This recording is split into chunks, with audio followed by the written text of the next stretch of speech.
Yo, what's up everybody? It's good to be back. A lot of you have been saying you prefer my real voice over TTS because 99% other channels use TTS, so I'm finally back. Thank you so much for your support over the last couple of days, bros. It really means a lot. For everyone new here, I'm posting new videos every day, so be sure to subscribe. Also, turn the notifications on to become a bro today. Hope you enjoyed the video. By the way, this is part 11. If you want to know what happened in the previous parts, you can find them in the description below. And if you want to binge watch them, I'm not gonna slap you, bros. Enjoy.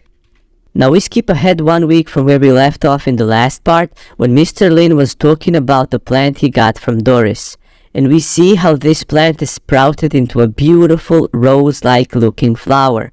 As Mr. Lin is thinking to himself how his hard work around the plant is finally paying off, since it's finally blooming and it looks beautiful as well. He then remembers how every time in the past when he tried to take care of plants, he would always fail and they would die. But also realizes how it's a bit strange for this one to grow so fast in only a week. So something definitely feels odd, especially since there's only one flower on it and roses usually tend to have more. But then he remembers that Doris said this flower is unique, so maybe that's why it's so different from usual roses, he thinks, because it might not even be a rose because Doris never mentioned it like that. It's probably another type of flower that looks like a rose and is way easier to maintain since even Mr. Lin managed to do it. He then decides to put the rose on the counter where he works, wishing to show its beauty to his customers as well, especially since this might ease their mood into buying more books as well, Mr. Lin thinks. As Mr. Lin is walking towards the door to open them and start working, he thinks to himself that it's been a bit lonely lately since he didn't have an opportunity to talk with people, and hopes he'll get more customers today who are in need of his soul healing, so Mr. Lin can give them useful advice. We then see some tiny tentacles and even an eye in the middle of the flower. Now we go out of the bookstore and we see a hunter sent by the Truth Society, whose name I honestly don't remember, but whose surname I could never forget, Ackerman, and he's standing in front of a bookstore while smoking a cigarette and thinking how he got a mission to investigate a completely ordinary bookstore. As he looks at the exterior of the bookstore, he doesn't find it appealing for customers, so Ackerman thinks that maybe the bookstore owner never intended to sell books here, and that it looks more like it's not working than it is working. He then uses his special sense of smell to try and detect anything out of the ordinary in the bookstore, and actually smells faint ethers of Old Wild's aura coming from the bookstore. He then realizes that this smell is coming off of the gargoyle Mr. Lin got from Old Wild, but also understands that this gargoyle isn't very powerful, so using it as an entrance guard might be fine, but nothing more than that, commenting that if a less skilled mutant came here, it would stand no chance against this gargoyle. Ackerman then thought how the Truth Society was probably right about this bookstore being an area of operation for Old Wild, basically his headquarters, but maybe it's not an HQ base, but rather a temporary hideout, he thinks. After all, it has been reported that Old Wild visited this place only twice. And after taking in all the smells with his nose, he realizes Old Wild's scent is the strongest, meaning he comes to the bookstore more often than other customers, which also might mean that he is going to come back soon, Ackerman thinks. So even though he was assigned to investigate this place, he still might get his chance to slay Old Wild and get promoted. He also thinks that's the reason why the Truth Society still didn't make a move on this place, and also because of all the cases regarding White Wolf Clan and the Scarlet Cult. As Ackerman is rummaging through his bag, he also smells magic and blood from the last battle, but compliments the Truth Society and the Secret Instrument Tower for being able to cover it up so well. And he also concludes that since Murphy is dead, the fate of the Scarlet Cult is also doomed now, as we can see him putting on his normal attire to not look suspicious after going into the bookstore. As he's walking towards the bookstore, he thinks that Murphy must have lost her mind trying to attack this bookstore, that even if the great elven sage wasn't here, she would still die to how powerful the bookstore owner seems to be. And he also thinks whether the power of the spawn of the magic mirror is so big that it can actually cause people to go insane like that. He then stops and just looks in the direction of the bookstore, thinking his job is to wait for his target to appear. So as a hunter, he shouldn't be curious about these sorts of things, but how his attributes need to be patience and caution. So even though this bookstore doesn't look like anything out of the ordinary, he still has to stay cautious. After finishing his cigarette, he starts walking towards the bookstore again, thinking how his mission right now is to investigate the bookstore and pretend he's a normal customer. Then the doorbell of the bookstore rings as Mr. Lin gets a new customer, Hunter Ackerman.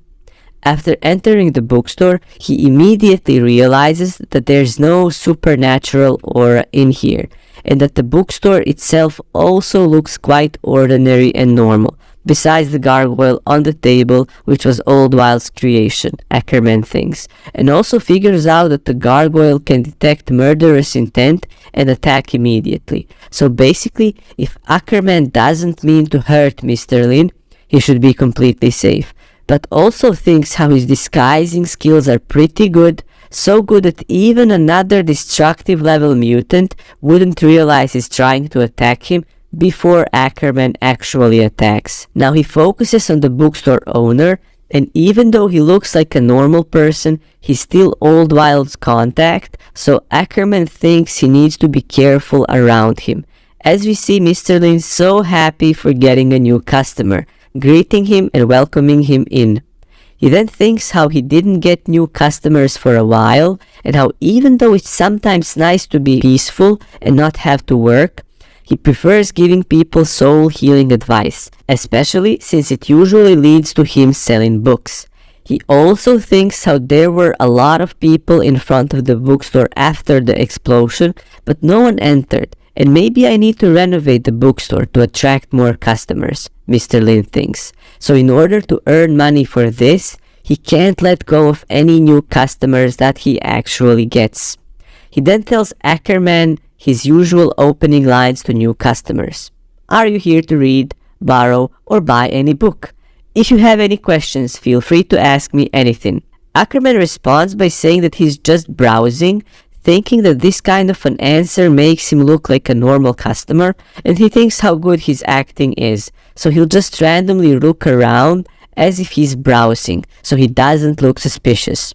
And as he's looking around the bookstore, he kinda gets surprised after noticing the rose Mr. Lin got from Doris, thinking how it's a normal rose, quite beautiful, and it doesn't seem to fit in the style of this bookstore, but still it's a normal rose, as the tiny eye inside of the flower of the rose stares at Ackerman, making him literally frozen.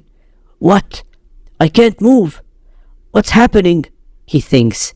He then notices that the flower is somehow extracting something from his soul. Is this a trap, he thinks, thinking if he really got caught.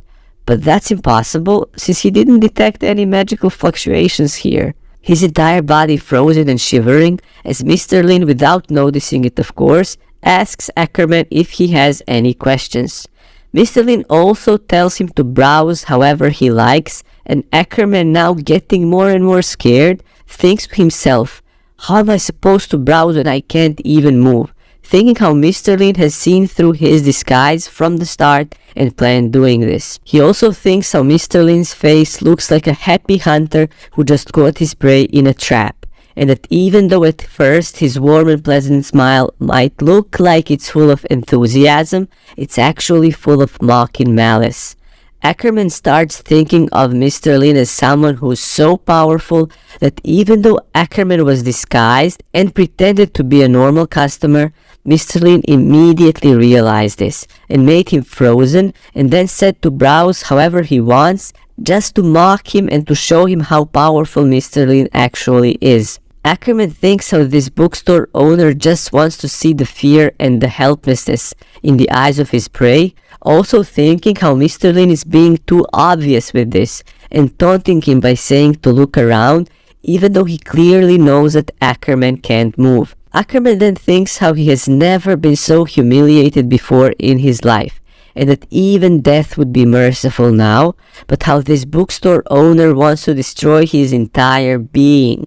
Ackerman is completely terrified as he has never been before. We then see the eye from the flower slowly draining something from Ackerman's soul, but even Ackerman doesn't understand what exactly is the eye extracting from him. He's completely confused since his power and consciousness are still here, but he's completely frozen and unable to act. And how this hopelessness and feeling of slowly getting devoured are so terrifying that even if he manages to get back those pieces of his soul that the flower is devouring, he still won't feel complete. What if I stay frozen like this until the moment I die? Ackerman thinks. He slowly starts crying and drooling, thinking about why Mr. Lin just doesn't kill him. At least that would be quicker and less painful. He must be some kind of sadistic devil, Ackerman thinks. He screams for help, but just in his mind, thinking that he will never do something like this again, and thinking if anyone can actually save him now. Mr. Lin then looks at Ackerman, a bit confused, again saying, "My dear customer, is everything okay? Do you want to ask me something? Didn't you just say you're browsing?" And what's confusing Mr. Lin is that even though Ackerman said he's going to browse, he's been standing in one place this entire time looking at the flower. "Oh, you think the flower is pretty," Mr. Lin says excitedly. Bros, Mr. Lin is so oblivious that everything can go over his head. Must be really nice and easy in his mind. Now, as Mr. Lin lifts the flower up, Ackerman regains control over his body and is able to move again. He gets a bit more relaxed now since he managed to survive, thinking if this is how it feels to be flirting with death. All these emotions, anger, helplessness, desperation, the feeling he wanted to scream but didn't even have the strength to do even that. As he looks at the flower again and sees million tiny creepy little eyes and tentacles in it, which makes him more scared again, and he responds to Mr. Lin in a shaky voice saying, "Yeah, the flower is pretty." He then thinks to himself that if he didn't feel this deep inside of his soul, he probably would have thought those were all hallucinations caused by the tainted blood he injected into himself to make himself more powerful. He then thinks about his mission here and his mission to hunt down Old Wild, to get promoted and gain destructive rank, thinking all of this doesn't matter at all. What matters is that I am alive and how good that feels. As we see his face drooling in a peaceful bliss, we learn that Ackerman has completely lost his will to fight and only wants to sit in a wheelchair and think about what's the meaning of life. Come on, man, this character is inspired by Levi Ackerman and they do him dirty like this. Not fair. But then again, maybe Levi would have ended up in the same position after meeting someone as powerful as Mr. Lin. You never know. You never know. I'm sorry. Let's go back to the story. Mr. Lin thanks Ackerman, saying how he appreciates kind words about the flower and says that the flower feels the same towards him. While we see the eye staring into Ackerman's soul, but Mr. Lin cannot see this eye. Mr. Lin is thinking about all the hard work he put into the flower and how now that customers see it and appreciate it, the work is paying off, thinking that the key to making more money is within tiny details like this, working little by little. He also remembers once again how Miss Doris mentioned that the flower has its own mind, but how Mr. Lin doesn't believe this. But that doesn't mean that every little thing has a soul. And if you care for something, something good will come back to you. For example, here, he can just gain a new customer.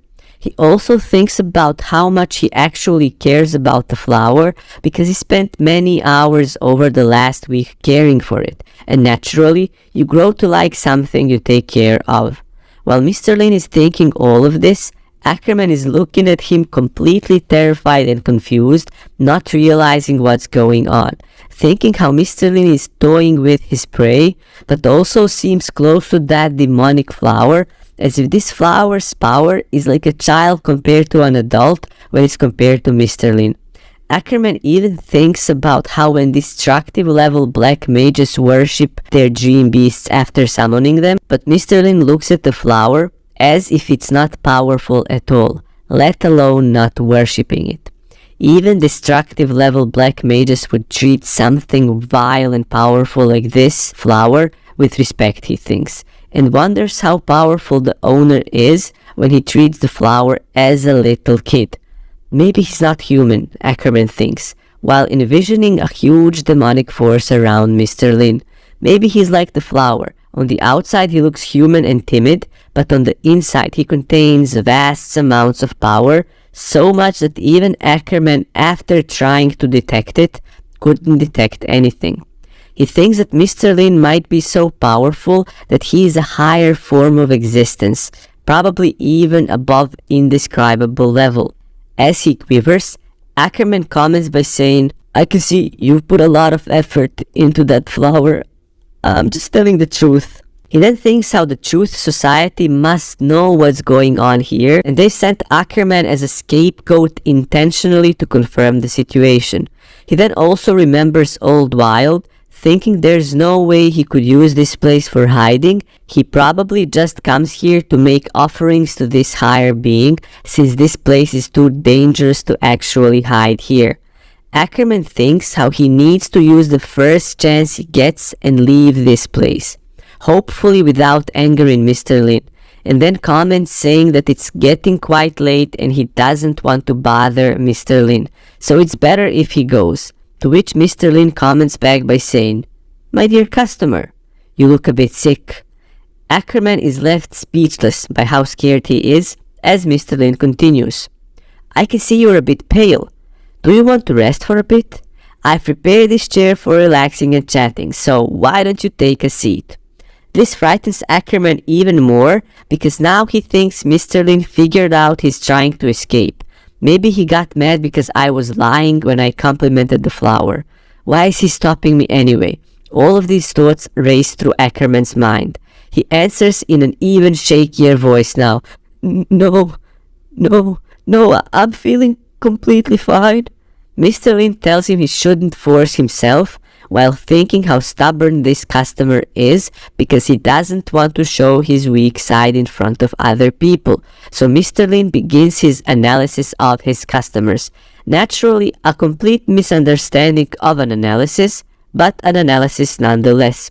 So he thinks how this person is probably a 9-to-5 worker around 35 years of age, and people like him have a nagging boss and a wife and are approaching midlife years, causing midlife crisis and stress because they want to be young again, but it's not possible. So this type of person is definitely worth swindling, steering, Mr. Lin thinks. So in order to help this customer, Mr. Lin needs to make him a bit more relaxed, as he says, "Don't worry, just sit down. There isn't anyone else here. No one will know what happened here." And what Mr. Lin means by this is that this guy doesn't want to show his weak side in front of other people, but there are no other people here, so no one will know that he relaxed and showed his weak side. But what do you think? How does Ackerman understand this?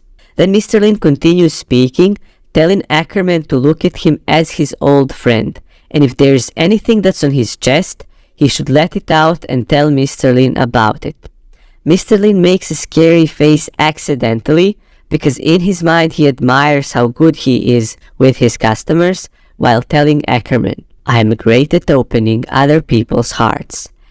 Ackerman takes this literally, of course, so this has to be a threat. No, not a threat, an intimidation, he thinks. So if he doesn't listen to Mr. Lin, something bad will happen for sure. Can I tell him everything? He thinks while yelling at Mr. Lin. What else could be bothering me beside the current situation where I got screwed by you because I wanted to ambush Old Wild? Just then, demonic tentacles rush out of Mr. Lin towards Ackerman, completely grabbing him from all sides, as Mr. Lin yells in a demonic voice, "Since this is troubling you, let me open up your heart."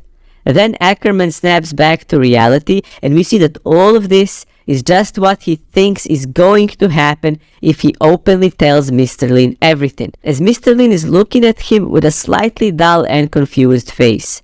Mr. Lin then yet again invites Ackerman to have a seat, and all this time Ackerman is completely terrified, thinking how he's being toyed and humiliated. But what can he do besides obey commands of such a powerful creature? He's barely holding back tears as he finally sits on the chair. Mr. Lin is satisfied with this because he thinks this is a first step towards healing the soul of this poor man, and thinks how he has to choose his words carefully because a person like Ackerman looks like someone who's very difficult to confide in. Mr. Lin thinks his approach has to be like when you're eating an oyster. You have to carefully open up the hard shell to reach the soft part. So just like the oyster, he needs to choose words carefully to pierce through the hard side and reach the soft side of Ackerman. And while he's thinking this, Ackerman, looking at Mr. Lin, thinks how Mr. Lin is looking back at him as if he is food Mr. Lin is preparing to eat. So he has to be really careful with his words. And just as he tries to speak, Mr. Lin interrupts him by saying how it's okay even if he doesn't want to talk right away, and asks him if this is about pushing himself. This surprises Ackerman since he misunderstands this, of course, thinking that Mr. Lin knows Ackerman was trying to get a promotion and receive a destructive rank. But of course, such a powerful being would know everything about me. What Ackerman doesn't understand, though, is if Mr. Lin knows everything, why is he just trying to chat with Ackerman? What are his goals? Mr. Lin then thinks how this phrase, pushing yourself, can have so many meanings, so it's a good phrase to use when you don't know the situation of a customer, since they will always understand it from their own perspective. Ackerman, now sweating because of how scared he is, decides to tell Mr. Lin the truth, since he probably already knows everything, so there is no point of lying now. And as his sweat drops are hitting the floor, he says, "I've given up already," saying how his organization is using him as a tool, and even though they say their system is fair and truthful, it's actually not, and they are just looking down on people like Ackerman. Mr. Lin says that he understands, which of course he doesn't, because he thinks that Ackerman is being used by his boss because he wanted a promotion and a raise, but his boss didn't allow it, which made Ackerman realize that he's the company's slave. And since he didn't know what to do, he just wandered around the city until accidentally entering Mr. Lin's bookstore. Mr. Lin starts pouring tea for Ackerman, thinking how Ackerman must be slaving away in his company, constantly working and never getting a raise or a promotion. He then offers Ackerman tea and says that he understands his problem, and asks Ackerman if he has ever given any thoughts to finding another way, implying working for a different company. But guess what? Another misunderstanding. Ackerman gets completely surprised, thinking what could Mr. Lin mean with this, and how this is just a normal word, but it has awoken some spark in him now. Mr. Lin then says that if you know that you are just a tool they use for their own gain, why do you still put up with it? Is it really worth it? Saying that they also demand so much from him without giving him the respect he deserves. He then tells Ackerman that he can see Ackerman is a smart man, so he should understand what Mr. Lin is talking about. Ackerman actually agrees with this, thinking that of course he isn't okay with this. Now he thinks of the process of becoming a hunter, where you get injected with the blood from a dream beast known as tainted blood, which makes you more powerful, but it corrupts your sanity. You also get the ability to transform into a beast, but with each transformation, your sanity is fading more and more. So much so that some hunters have completely lost their minds and became dream beasts themselves and caused a lot of destruction. So from the perspective of the Truth Society and the Secret Instrument Tower, hunters are a gamble since they can turn into dream beasts any moment, thus becoming enemies, which means that these organizations don't care about their people. But even so, Ackerman thinks how he's honored to be a hunter because he uses his body and soul with tainted blood as weapons, hunting dream beasts and always being in battles to death. He thinks how hunters don't have the spirits of knights or the magical abilities of mages, nor knowledge of scholars. But that doesn't mean hunters are inferior to these other classes. He also thinks how he's already lived 30 years as a hunter, and to a mutant, this time period is nothing, but for a hunter, this is such an old age. He remembers how his tainted blood is from the dream beast known as the Pale Man, and that he already has exceeded the limit of this tainted blood, and how every time he uses its powers, he can feel his sanity slipping away, bit by bit. And because of this, he has to consume so many pills in order to not completely go insane and become a dream beast. But even those pills aren't as strong as before, because the tainted blood's insanity is always increasing. So in order to avoid this state of insanity, Ackerman has taken Old Wild's case, but didn't expect they would send him to this bookstore and use him as nothing more than a tool. They probably wouldn't respect me even if I got a destructive rank, but where else can I go if I stop following the Truth Society? He then tells Mr. Lin he did not consider any other choices, because this company has the complete monopoly, so he has to rely on them. Mr. Lin then thinks that he must be working for a really big company, so it's probably not worth leaving it maybe, but Mr. Lin then remembers how Ackerman said didn't consider, so there must be something else stopping him. Mr. Lin then asks Ackerman if he really thinks his company is the ultimate authority, and is it really impossible to leave them and find something else besides them. He instructs Ackerman to think about his future and future of other people who might fall into the same fate as him, and says that he doesn't want to scare him but hopes that he can make the right decision. Ackerman then gets happier, screaming he understands how he needs to find his own path and use his strength to control his future, and how it doesn't matter what these authorities say. Ackerman gets a fire burning inside of him how motivated he has gotten from Mr. Lin's words, thinking how he doesn't need a Truth Society because as a hunter he can prove himself without the help from others. Mr. Lin first a bit shocked at how invigorated Ackerman has become, but then happy, thinks to himself that he probably wants to start his own business now and take this gamble, telling him that to this company his power alone might not be enough, but that he is not alone and how there are people he can ally with. Mr. Lin tells him to think carefully about this, and after thinking it through, Mr. Lin can send him to his previous customer, someone who Mr. Lin would definitely recommend, telling him that he has a customer whose name is Jizitsu and that he will introduce them next time.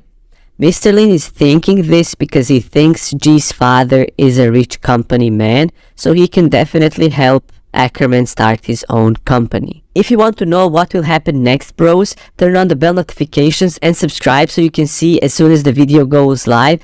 My throat and nose are still a little bit like sick, but I can talk now, as you see, so I'm so happy to be back. And one more thing I want to say before we end, I love this manhwa and I know a lot of you guys like it as well, but I can't only be posting videos of this manhwa alone. I gotta spice it up sometimes with different ones as well, because we might find a hidden gem like this one as well that way. So I hope you can understand this.